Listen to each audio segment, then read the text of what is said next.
What's up, everyone? Tag a friend and let them know we're about to get into it.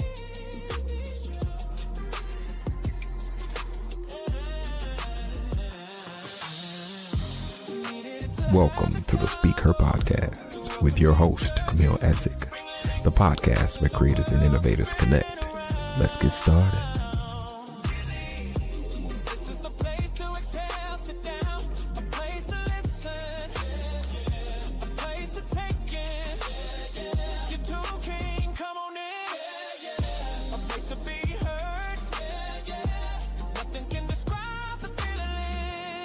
Welcome back to the Speaker Podcast. I am your co-host, Jonathan. Camille will be here shortly. Be sure to lean on the subscribe button and tag a few friends.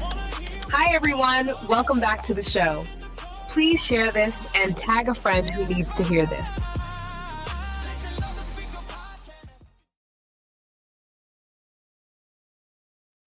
Hey, everybody. Welcome back. This is Camille Essick. I'm host of the Speaker Podcast. This is the podcast where innovators and critics connect. What I need you to do right now is hit that notification bell and subscribe. We have some exciting things coming forth, lots of things out there right now. Be sure to follow me on social media at CamilleEssick.com. And you can also send me an email at thespeakerpodcast@gmail.com. So this is the first episode of the new season, and I'm super excited. This is like Big Brother or like your favorite cousin pulling up. So I've been excited for weeks about this. When I say life is just so close and you don't realize people that know people. And so there's a little backstory. We have a mutual friend over the years, which I didn't know. And I'm just super excited to have him here. So we have called him the king of D9 apparel and all things fabulous. As you can see, if you have been on his website, you probably toot my little horn. You've seen me there. And some of the products, beautiful, gorgeous items that him and his family have created, such as this one. I have it in black. I love it so much. I need a white one. And there's some other things I want to do. Like I need a black on black chenille. I need more merchandise just because everything is just quality. We're going to get into all that. So without further ado, you know him as 4 Club, also W. Eric Lusain. He's also just entrepreneur in other areas as well. So we definitely want to welcome him to the show. And the first time, hope not the last, to the Speaker Podcast. So everyone just welcome him here and drop your comments below. So welcome to the show. How are you doing? Thanks for having me. This is exciting. Same. So I just want to hop right into it. First of all, I want to ask you, how are you doing and how's everything going? I'm doing good. Doing good. Excited to be here. Same. So I could go on and on about what you do, and there's so many other components to you, not just that, but I do want to ask you, what's been your biggest inspiration in the voice behind what you and your family have created? Well, it depends on where you start. So, I mean, we've created so much. But if we start with the sweater business, that's where you and probably a lot of your audience knows me from. This was sort of a thing that I started during COVID to kind of distract myself from my main job, my main business. Some of you all may know or have found out that I'm actually a funeral home owner, and I own 2 funeral homes here in Birmingham, Alabama. I used to actually, I started in Ohio. We had 3 funeral homes in Ohio. So at one point, and during COVID, we had 5 funeral homes. And I honestly saw so much death that I started doing sweaters, and it was a great distraction from so much death. It's a lot I can talk about, but someone asked me the question, when did I start therapy? And I actually started therapy during COVID. I had no choice. And so, making sweaters, being creative, using my hands, that was therapy for me. That is so interesting. I was not aware of the origin story of the sweater business. COVID, a lot of people don't talk about it as much as they did, but just to hear that now, it's so real. It's kind of like, wow. And I think to do something like this behind the funeral business is phenomenal, and I can actually understand and totally understand why that was a necessity. And out of that, you have become a staple within Black culture, D9 culture, HBCU culture. And although that time, and we're still experiencing the ripple effect of that was very dark, but something beautiful has come out of it, and it's giving, I think, great representation to those of us within the HBCU D9, just in the Black diaspora. So thank you so much. I am Mhm. thankful and is glad to hear that you opted to begin therapy, and that's one of the cornerstones of the podcast here is we discuss topics and issues impacting the community and the culture. And I was in the Navy, and during um, my first season, initially this podcast was meant for Black women, and then I felt a tug to include our brothers, and that opened the door for the platform here for our brothers to discuss mental health and other things that impact them. So I'm thankful to hear that you started that, and that we're gonna get into some other things tonight regarding that. One of the things I wanna ask you as we kinda dip into that lane is, why do you feel conversations surrounding Black men and mental health are still difficult to open? Yeah, that's rough. So in complete disclosure, like I said, I'm a licensed funeral director. Um, and so I've helped a lot of grieving families. And so for years, I've told families and counseled them to seek out help, to seek out grief therapy, and never thought that I would really need it for myself. Even after the passing of my brother, I lost my brother in 2014, and and I didn't go to therapy. Somehow, I don't even remember how I got through that. That was my first major loss. And so I used to counsel families all the time. But during COVID, it got really, really bad. Mhm. And something that made me think about, I didn't know you were in the Navy. And so that kind of helped shape this conversation a little bit different. I've buried a lot of veterans. I've actually have had to eulogize a lot of veterans. And having spent so much time during memorial services at the Alabama National Cemetery, um, when I did so many of them services, that's when I began to realize the trauma that was involved with so many of our veterans and what they saw. So my dad didn't go to Vietnam because of health conditions. He couldn't go, but his brother did. And when his brother came back, he wasn't the same. And I think about my uncle all the time, and I think about other veterans and what they went through during Vietnam and all the trauma that they saw. And I didn't even really realize how bad it was until I experienced the volume of death that I experienced during COVID. I got a story, and I'll share it real quick. I won't take up too much time. I No, you have remember the floor, please. I remember going to the funeral home one morning, and I'm on call all night, so I see all the calls that come in. I got so many death calls. I was just literally stressed out. I wasn't thinking, and I was in my car. I saw the state trooper get on the freeway. I saw him get on the freeway. I saw him. I still did 90 miles an hour past him. He pulled me over, came to the side of the car. He looked at me like, "Are you out of your mind?" And then when he saw the name on the side of my car, he recognized that it was a funeral home. I explained to him the situation, and he just said, "Man, just go on. I get it. Go on." And he, waved me off. But it wasn't then. That was the experience that finally told me that I needed therapy because I was under so much stress and anxiety during that particular, morning going into the funeral home. I easily said, I can't keep this up. And that's when I started therapy. Yeah, in the Navy, I did 8 years, and the first 4 years I was in aviation. I did a deployment. I was on 4 different carriers, and then the second 4 years, with my reenlistment, someone within my command, what they call, an NC, which is the the Navy equivalent of like a HR career counselor. And she was, in the military, they call you by your last name. And she was like, "Hey, Essick, you're very professional. The officers really like you. You have great military bearing. You're mature." And she handed me a packet and she said, "If you're serious, I'll hear from you again." And it was a packet for the legalman program, which is the civilian equivalent of a paralegal.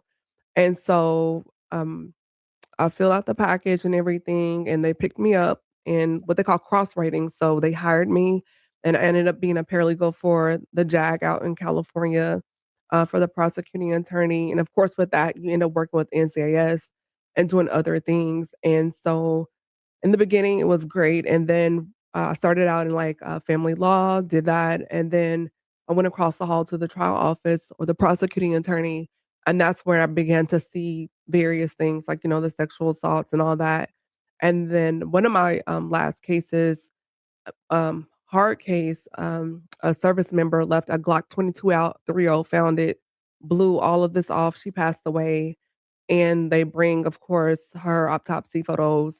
And I was the lead paralegal for that trial, so I saw that in addition to other things, but that is probably one of the cases that stuck with me. And when I got out, I did therapy, for, like, a year and a half through most of the pandemic up until, I think, like, the beginning of 23, where I felt like, "Okay, I'm good." But I knew to put myself in therapy amongst dealing being a Black woman in the military, um, I felt like this is something I need to do. So for you to say that, I totally, totally understand that, and I applaud you for doing so. One of the things I've learned here, Mr. Lusain, first of all, if you haven't done so, be sure to like, share, and subscribe, and thank you to everyone coming in. Janessa, Megan, thank you.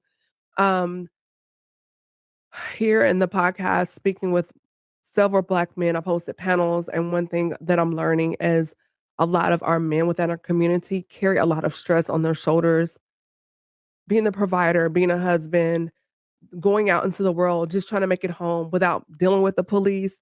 And so cultivating these conversations, I feel like is so important. So for you, even prior to COVID, do you feel or believe that there was any point in time that you probably should have or could have started therapy sooner? Yeah, I mean, definitely, like I said, when I lost my brother. Yeah. Prior to that, I'm not really sure. Um, as you get older, life gets hard. I wasn't in the military, and I think about my friends and family that was in Desert Storm and through all those years and what they experienced. I was just so lucky and blessed to have not ever gone through something like that. Um, in hindsight, I could definitely see the benefit from it. Mhm. I had a therapy call today. I don't want to go into it too much because I don't want to get emotional here, but I lost my wife last year, and um, you know, I don't know what I was thinking. I had therapy, of course, leading up to her passing, Mhm. and for some reason, I thought I was going to be okay. Man, within a week or two, I had to get back in therapy, and I haven't left it since. There have been times when I would need to increase the frequency of it. Definitely around the holidays, my daughters and myself, we told our therapist, just stay on standby because we don't know what we're facing, going through the holidays. But now it's more so maintenance, and I'm kind of using therapy um, to stay ahead of it before a storm comes, which is what a lot of people do. And then there are other methods and mechanisms of therapy too. I mean, a lot of people, I joke with the ladies, you guys have your executive boards where y'all can, go into your group chats and get therapy and stuff like that. But to your point, we as Black men, a lot of us, unfortunately, we don't do what y'all do. We don't want to be crying, and we don't want to be seen crying. For what it's worth, for the guys that are listening, and maybe they might pick this up later, I didn't want to cry in front of a male, so I went and got me a female therapist. Um, I don't have to see her in person. I could call her, I could do video calls. So there's so many methods that I would just encourage people to just take advantage of when it comes to therapy. But definitely you need a surrounding cast outside of the licensed help. Absolutely. And again, extended continued condolences. I know a lot of us reached out to you online when you announced her passing. Was it Keisha? Yep. Mm-hmm. It's Miss Yep. Keisha. And so we just as especially like the D9 community, we're just like extended family and just Yep. For reaching out. sure. But a lot of us felt that because it felt like y'all took care of us when it comes to the apparel and the sweaters and Yeah. everything. And so, of course, I know there are other people that probably don't have that type of support, especially through social media. But I Hmm. think those of us within the HBCU D9 community, we felt like that's one of ours. Like we got to do that, you know. And Yeah. so you mentioned like the ladies, we have our executive, we have the beauty salon, the nail shop, church, Yeah. you know, girl boss brunches, girls weekend. We have all these things. And so one of the things we discuss here is as far as how can men continue to create um spaces, safe spaces for each other where you can cry and your orientation is not intact, or you know, the stereotypical things that happen. Sure. Because, and I've said before, outside of gender, you're a person having a human experience, and that Hmm. I think matters. But when you add on race and gender, culturally can complicate things. But here we try to strip it down and say, hey, this is a person, they have feelings, and they need a safe and healthy space to be able to process that. So, Hmm. Yeah. um, going into further as far as transitioning out of that to where you are now, um, impacting like your creativity, what do you feel like creativity has given you personally?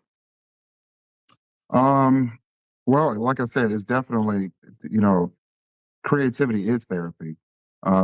But this has given me some new excitement. I mean, I just turned 50 years old. So, um, from what I understand, I was just reading something the other day. You become your most creative after the age of 40. Mhm. And I do feel that. I feel wiser, um, definitely feel a little older, but I I do feel don't more know. I creative. mean, we'll give you a little Indiana love. Y'all don't know. OG is mean with the cane. I was like, okay, Fred. You Yeah, still got yeah, but hey, but you know what? I still can't Dougie. That's the weirdest thing. I was, you know, the memes were coming on and the reels were coming on, and people were trying to teach people how to Dougie. I still don't know how to Dougie, but It's that's all okay. right. As long as you can throw the I cane, don't it's have all that good. kind of rhythm. I don't. I just, you know, at the end of the stroll, that's when I'll flex the shoulders and get them wet a little bit. But leading up to that, no, you don't want me leading out.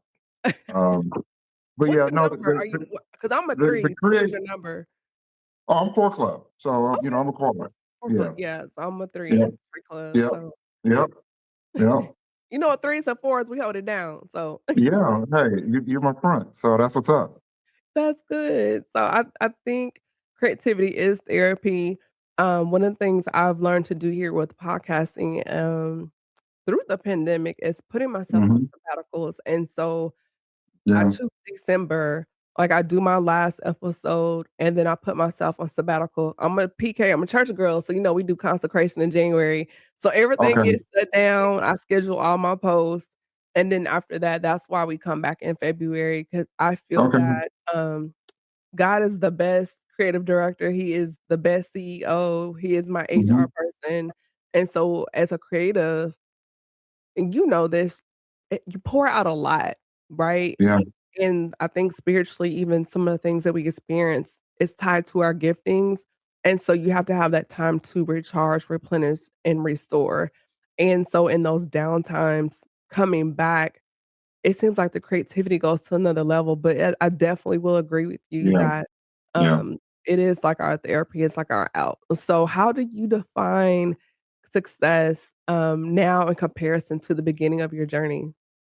It's really very similar. I mean, obviously, I was broke at the beginning of the journey.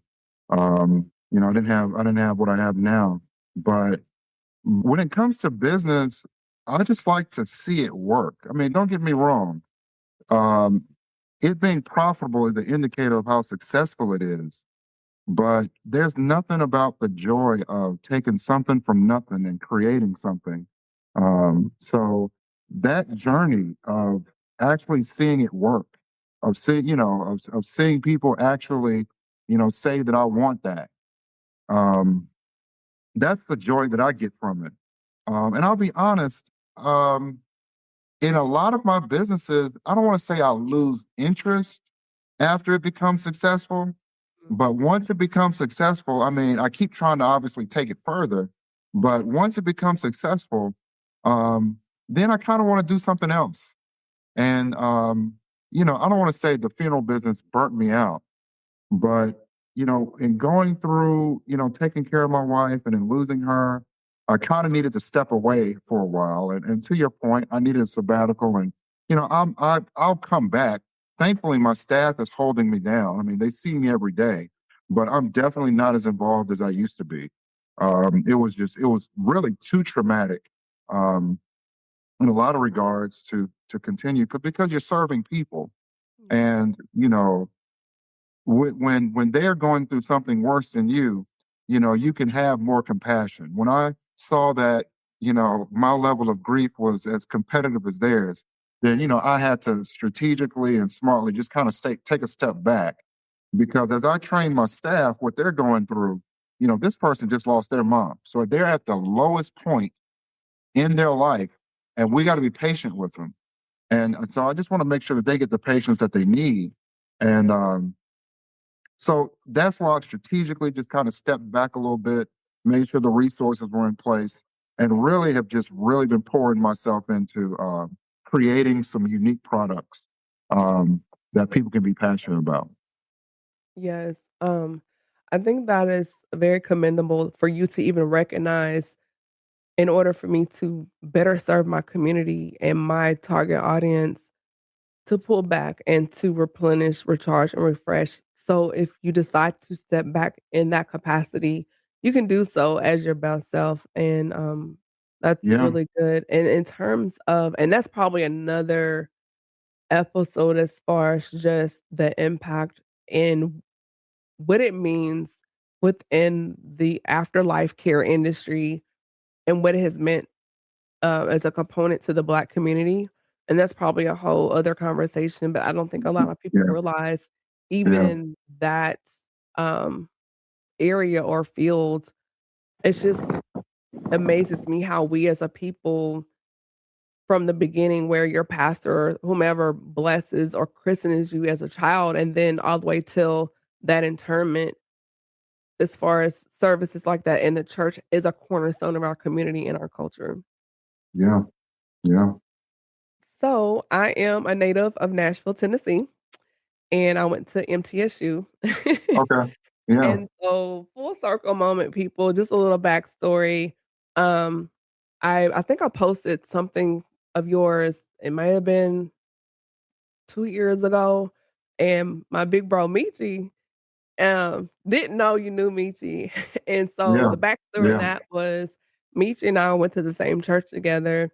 And I was in high school and he was at Fisk and my mom was over the college ministry. Okay. So that's Okay. how that connection came about. And at one point he was my Sunday school teacher.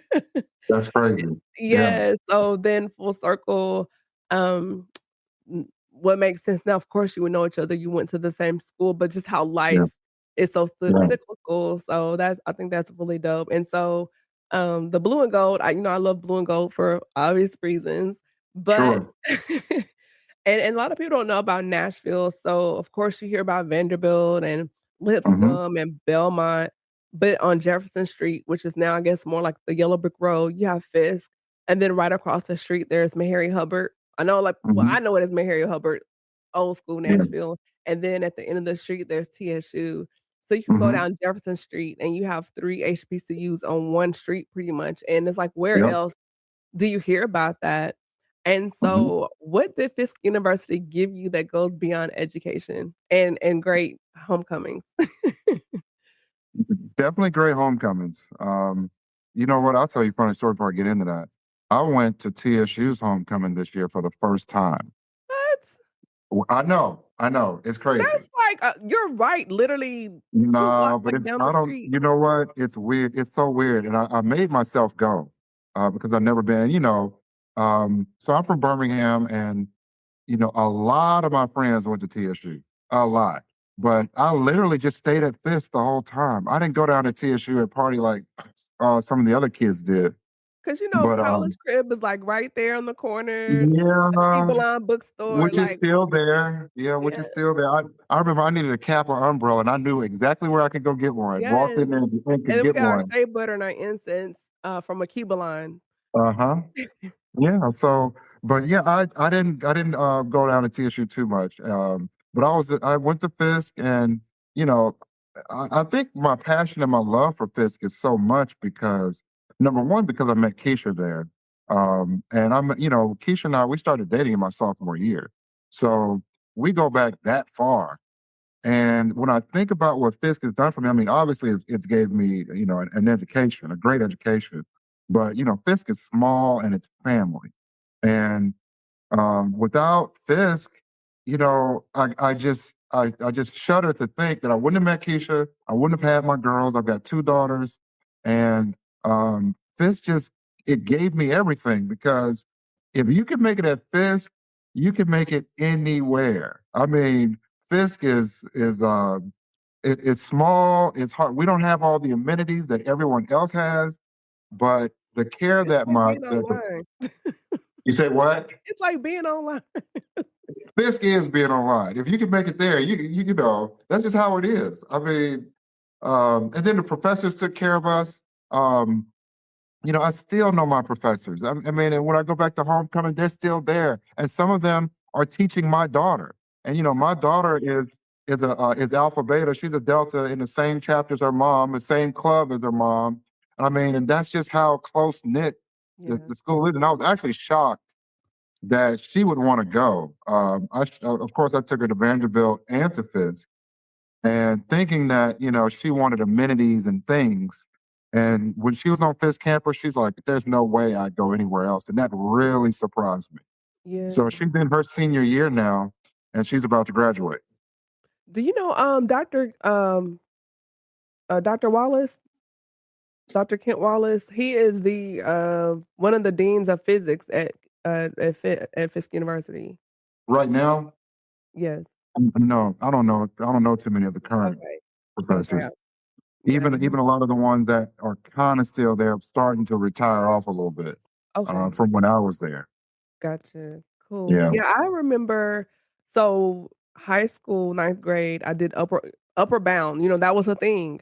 So I did hmm upper bound at Lane College because my Okay. grandparents, they're West Tennessee people, and so I was at Yeah. um, upper bound, and it was a great experience. And then the only reason why I ended up at MTSU, I actually applied to TSU, got in, but MTSU offered more money for scholarships. And, hmm coming from a single parent family, you go where the money is. But Yeah. when it came to homecoming and other things, MTSU, TSU, that was just a thing. And so state was literally, up the street from the borough, so it was nothing. They would Yeah. come to see us, we'll go to see them, and being a PK church kid, my first how you see things on TV, but you don't really know what you're looking at, and growing up watching a different world, and so by the time I was a freshman in college, I knew, I was like, "Imma join a sorority." I don't know which one, I just knew I wanted to be Greek, and I knew I was going to college, and so my first now no judgment, PK, but my first party was a Q party, and it was culture shock. I was like, "Wow, okay." And so that really introduced me, and of course, there's more to the Greek life than just that, but, freshman week, there's a lot of things happening, and so it really opened my eyes to the D9 culture and just what it meant to have the letters and the history of our organizations. And I know there's a lot of debate about our D9 isn't necessary right now, but when you look at the contribution hmm globally that the D9 continues to have in every industry, math, hmm science, STEM, politics, religion, law, you name it, fashion, Yeah. music, our presence has opened doors for other people that may not be Greek and just for our people, period. And so sometimes it can be a little disheartening, when you have and hear these conversations, but then those of us that know the history, we continue to know and will continue to say that we are relevant, we are necessary, we're not going hmm anywhere. And so I just feel that with what you do with the sweaters and the cardigans, it's an excellent presentation of that. Being a SG role, and this, not even that long ago, it was really hard for us to find really nice quality hmm things. Like you would see nice things for the deltas and the AKAs and sometimes the zetas. Then it was just like, oh, here, and so I always felt a way towards other vendors and apparel Yeah. designers because I was like, we deserve the same level of quality and selection and representation. So when I came across your business, your family's business during the pandemic, I think we connected what 24, 23, right through It there. was early on. Yeah, it was Yeah, it was early early on. on. I was like, "Ooh." And I was like, "I love this." And you know how you see things online, but then you get it, the quality's not as portrayed. But when I got my first 4 Club sweat is and it's still my favorite, the black, Sigma Rose. It's like this one, but it's black. Yeah. I was like, "Who are these people? I love all of this." And so then I ended up getting more things and taking more pictures, and I was just like, "This is good. This is so good." The stitching, you could tell that your family puts care into every seam, stitch fabric, and even when I've had other especially like the fraternity, they're like, "Oh my god, I love your sweatshirt." Ladies, like, I always get compliments, and I tell them, "Here's the Instagram, tell them I sent you," and I just sing y'all's praises 'cause I'm like, "This is great stuff," and I love it. Well, I appreciate that. I appreciate that. You're putting a lot of pressure on me. So Yes, we'll try to I maintain need it. a black on black chenille, like, I'm waiting for that to drop because Well, now your IHQ has guidelines, so that's why you don't have that. well, Yeah. there's other vendors that sell it. Well, we're Like not so gonna the sweatshirt you have on, I went through a lot to make that happen, and that was not easy. But it's approved. What you it's got on, beautiful. and I had to create it, and I had to go back and forth with them to allow me to do it. It's So, gorgeous. but yeah, when you talk about creativity, though, sometimes and it's not just your IHQ. Trust me, my IHQ, executive director Burrell has me on speed dial. I'm on his cell phone, so I even need to make sure I had no contraband in the background. That's what I was checking for when the cameras came on. Contraband, I did not need him like, calling me. listen, I can pray and get a prayer through, and I'm praying for the grace that they release that hold because we need the Yeah, black on black chenille yeah, that's for not a easy. cause. Yeah, Yeah, and it's not just y'all. It's not just y'all. So each fraternity and sorority, they have their own guidelines that I have to abide by. So we yeah, get it, and it's in good fun, but serious at the same time. yeah, But one of the yeah, things that annoys me is when I see non-D9, non-melanated organizations jacking our style, jacking our yeah, culture, yeah. jacking our down to And our and and your IHQ, they're trying to protect your brand. They're trying to protect yeah, your shield, and I get it. So yeah. I didn't fight with them too much. I appreciate it. That's my cousin Candy. That's my like my cousin. She's an AKA. That's my Okay. grandmother's niece. So all of my cousins on my grandmother's side, they're AKAs, and so I came home from spring break with my stuff on and was like, "Look, cuz, what you?" I'm like, "You didn't talk to me." Like, it's all Yeah. good though. I love Candy. She's phenomenal. I'm super proud of her. Um, what do you think or wish? How can I phrase? What do you think other entrepreneurs should understand about rest, sustainability, and long term vision? Um, well, if you're gonna be an entrepreneur, you obviously need to have a high pain threshold. I mean, you gotta, risk is part of it. Risk is it. So assuming that you can handle risk, I just encourage entrepreneurs to just try. A lot of the biggest thing that entrepreneurs or people don't become entrepreneurs is because they're trying to get it perfect. And when I first started, nothing was perfect, and I kind of cringe at the first years of Four Club. I really do, but I understand that that's what it took for me to get to where I am now. And I was joking with my daughter today about something because I got this thing where when you hit 80%, then you need to just launch. Quit testing, quit trying to tweak it and get it from 80 to 100 before you launch. And she used my own words on me today and told me that I need to just move forward on something. So I guess the message is becoming clear. But the thing is that a lot of people, they don't try. And if you don't try, then you're not even throwing your hat in the race if you don't try. So the main thing is just to get out there and don't worry about being cringe. That's the thing. So just try. Ooh, you're stepping on my toes. Because I've been sitting on something since last year, and that perfectionism, and then also a little bit of fear, like this is That's cringe. You gotta that let the crazy. fear go. Yeah, Yeah. That's let the fear go. yeah. We're so afraid of what people think. Mhm. Um, I tell you, I tweaked my marketing and I tweaked my social media platform, and I think it was in November where I danced on Instagram, and everybody knows that's not in my character to be on Instagram dancing, and it was I was embarrassing, and But you're my like giving cool dad. Like, I was like, okay, pop Yeah, out. yeah. I mean, my daughter called me. Folks from church was calling me. Hey, are you okay? I mean, you would have thought I was doing lines of cocaine on my kitchen counter the way people Oh were reaching Lord, out calling me. not skiing. And really it's because I said, you know what? I'm gonna make myself do this. I'm gonna have fun on camera and not care what people think. And I looked at the algorithm of Instagram and I saw where everything was going, and people resonated with what they saw. I mean, so it's like taking those cringe moments, those things we're afraid of, and just, showing people who you are so that they can trust you and just say, hey, you know what? He's cool.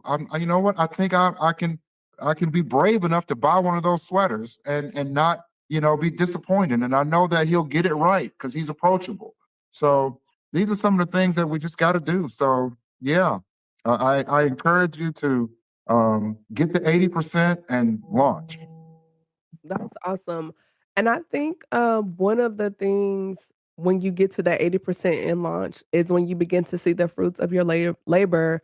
I think it was this past homecoming where you were able to pretty much fit for an entire chapter for your fraternity for homecoming, and they all had on the merch. And I scroll on social media and I'll see because we follow Watch the Yard and other Mhm. organizations on Instagram, and when I see chapters wearing a Poor Club, I'm like, "That's big bro, like, I know him." Like, it's so cool Yeah. to see people I know having those winning moments, and it's encouraging to me in my space to see you, because those of us starting, we look up to you, and I'm just like, "Man, that's so dope." So, Man, 5 years ago, I was sewing sweaters in my basement. I tell people that. And what it's grown to now is it's really amazing. And I just tell people you can do it. You just got to believe you can do it. mhm. So yeah, but you can do it. I'm living proof of that. I remember when my daughter was scribbled on a piece of paper 5 years ago, and she taped it on the wall of the basement. She was like, "Dad, let me see if you can get to 5,000 followers." And in my head, I was like, "Man, I'll never get to 5,000 followers." Um, we've hit 5,000 followers and exceeded it. So yeah, I just encourage people that if you just keep working at it, you can do it. The thing is, though, people think that this stuff just happened overnight, and it didn't. This stuff takes time. I mean, I wish people could see me 25 years ago. You're looking at 50-year-old Eric. If y'all could have met 25-year-old Eric, you would be surprised at the vast difference. So, young kids today, I just encourage it. We're not microwaving food here. We're slow baking. So this takes time. This is not something where you pop it in and it just spits out. And Instagram makes you think that um, you can drive a Lambo overnight, and it just don't work that way. It just don't. No, no, that success had to marinate for a little while. Yes. Um, and with sewing, my grandmother had a sewing machine. She had a sewing room, and even in the Navy, messed around with the sewing machine some. And people don't understand that bobbin, trying to get that right and the threading. If a needle snaps, like it's Yeah. Yeah, so they don't know how many sweaters probably got caught up in that hammer. That- It's just That's that's a right. whole nother to get That's here right. where you perfect it, where you can just do it like clockwork, but Yeah. probably went through a lot of bobbins, so Yeah. Yeah, man. And I mean, I got a whole staff now. So, it's not just me, but, scaling is hard. There's so many business principles and techniques that, businesses require for you to be successful. But we've been through a lot, a whole lot. yeah. Um, in that space of where you're going from the beginning to the promised land and you're in transition, that wilderness area, what do you do or to tell your message to other entrepreneurs when they're like, "Man, I've been doing this 2 years, 5 years. I still don't have the follows or I don't have that contract or my ideal client, I haven't signed them yet." And they're dealing with that discouragement and frustration. What is your message to other creators and innovators through that incubation period or that waiting season? The first thing that you need to do when you're starting a business is you need to solve a problem. Okay. And there's business principles that you have to apply, and they all work in every industry. But successful businesses solve a customer's problems. Okay. Now, you may say, well, Eric, what does that sweater, what problem does that sweater solve? Well, you mentioned something early in the podcast. Other apparel manufacturers were not creating quality merchandise for Sigma Gamma Rho. So to solve a problem, what I did was I actually talked to some SG similar to yourself. I allowed them to get in my inbox. They kind of shared some things with me. And, I didn't cross SG. I'm a new. We're from Indiana, but I don't know all of y'all lore and esoteric things, but they shared with me the importance of yellow roses. And so when I designed and created apparel for you all, I wanted to design something that would speak to you all, that would make you feel special. So that was a problem that I identified and I solved it. When you do things like that, it's like a bee and honey. You know, bees, honey just attracts bees. Success it just happens when you create a good product, it sells itself. So start with solving a problem and then, it'll sell itself. Then you figure out how to scale.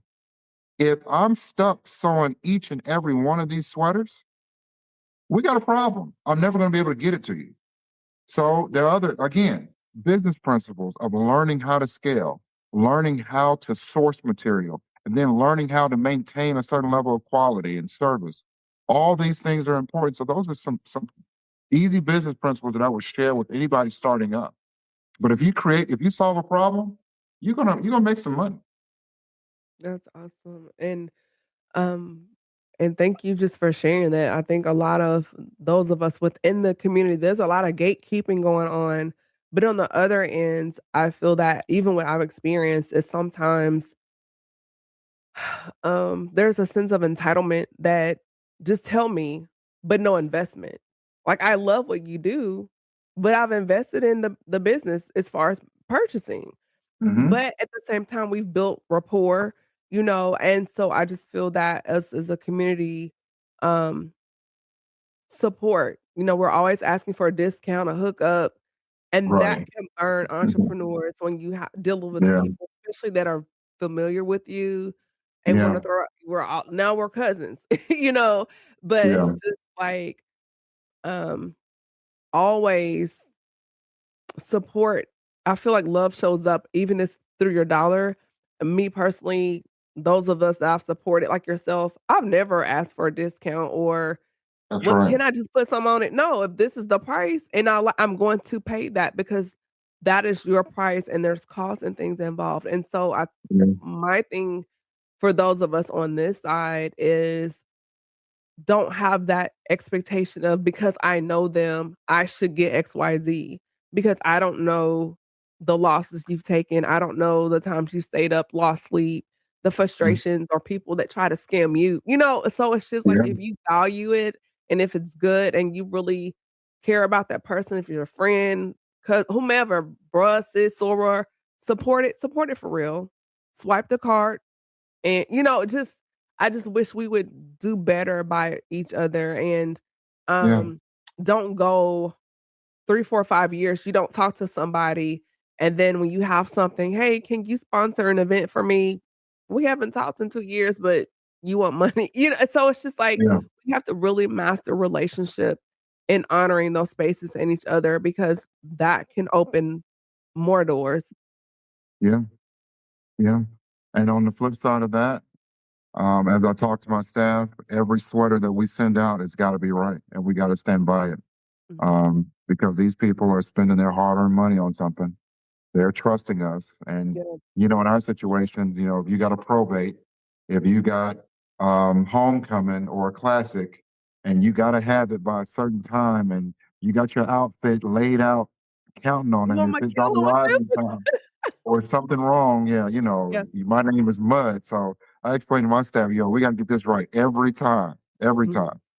Yeah, and Imma say this for you. Y'all, you know when homecoming is.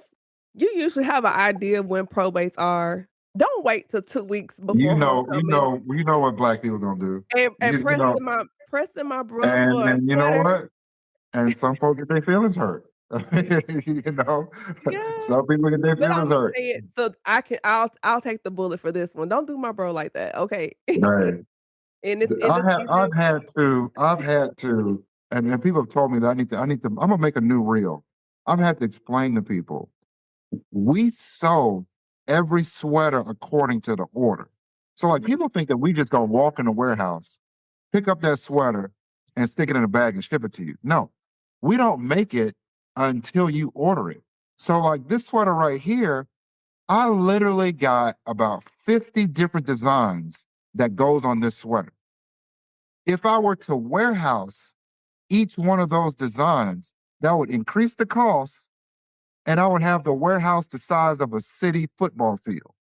So there's no way possible to do that. So we have to sew each product before we ship it. And so and I'm explaining that because you think that and we're getting it to you within 10 days, You which are. is hard.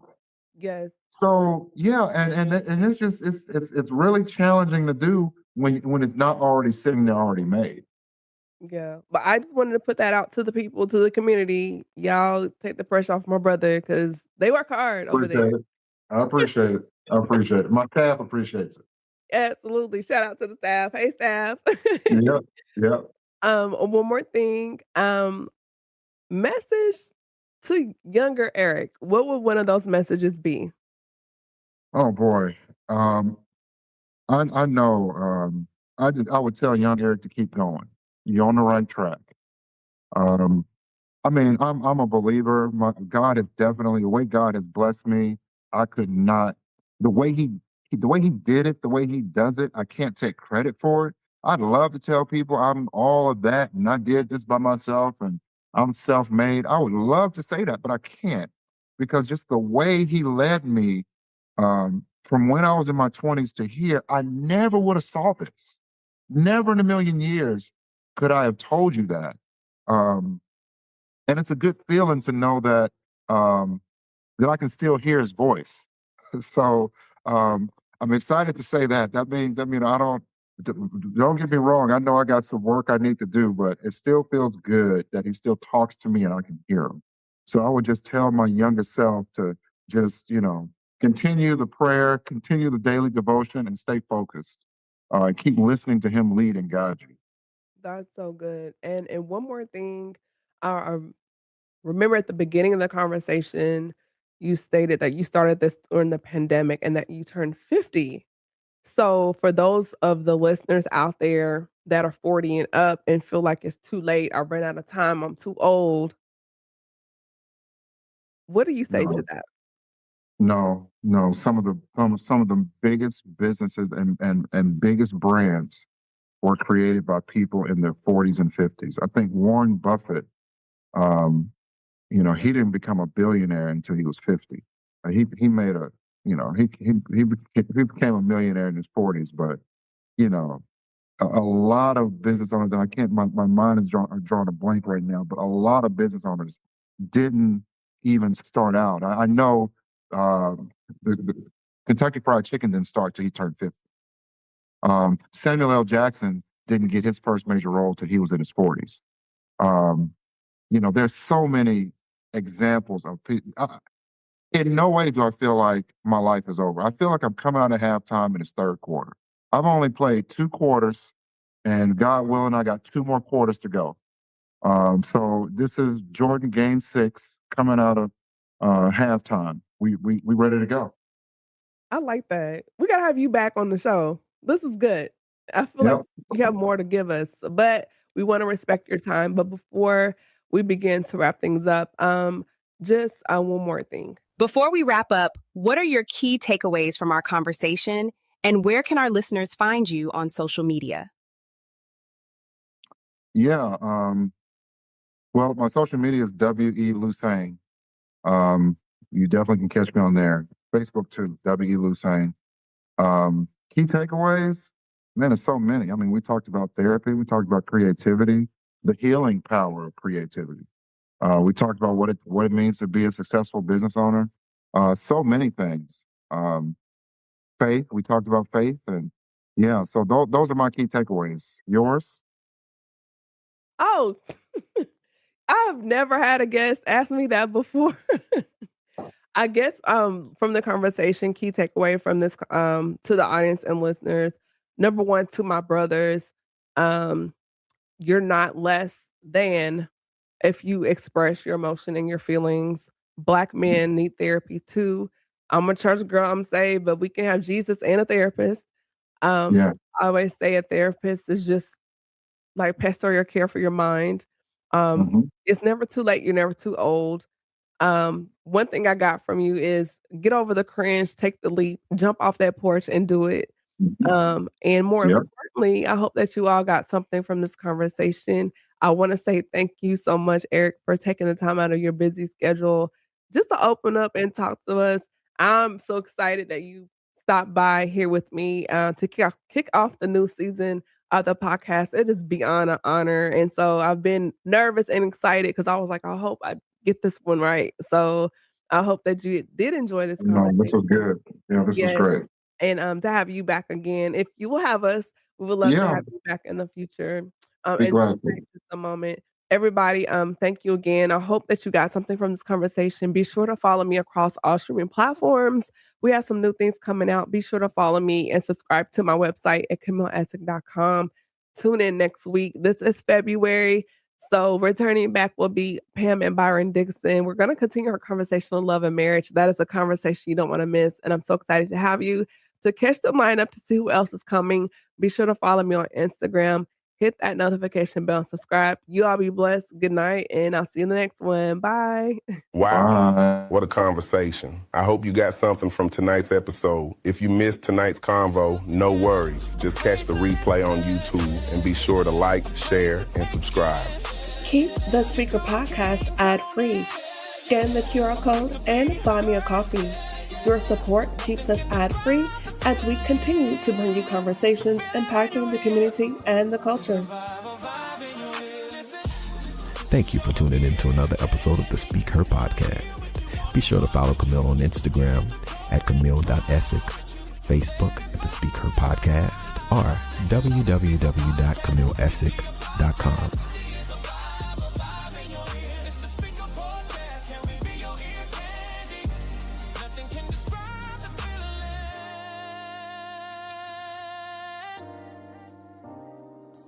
Listen, love the Speak podcast. The feeling when you're here. There's a vibe in your ear.